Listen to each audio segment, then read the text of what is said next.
मी अधिवेशनाला येण्याच्या आधी सुद्धा एक 8-10 दिवसापूर्वी असं म्हटलं होतं की गेल्या वर्षीच किंवा पहिल्या अधिवेशनातच मला असं वाटतं ना भास्करराव, आम्ही विरोधी पक्ष नेते पदावरती दावा सांगितलेला आहे, त्याच्यासाठी भास्कररावांचं नाव देखील दिलेलं आहे आणि अजून अद्याप काही उत्तर मिळालेलं नाहीये.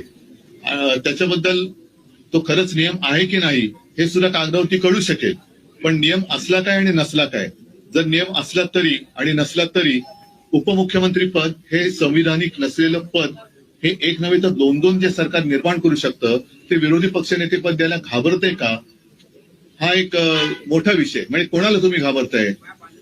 एवढं सगळं मजबूत सरकार आहे, किती 200च्या वरती जागा निवडून आलेल्या आहेत, केंद्र सरकारचा मोठा आशीर्वाद तुमच्यावरती आहे. एवढं असल्यानंतर विरोधी पक्षनेते पदाला तुम्ही घाबरताय का?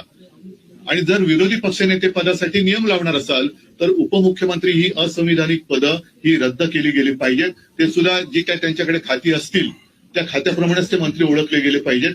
कारण भाजपच्याच लोकांनी सांगितले की नंबर 1लाच महत्व असतं, 2 आणि 3ला काय महत्व नसतं.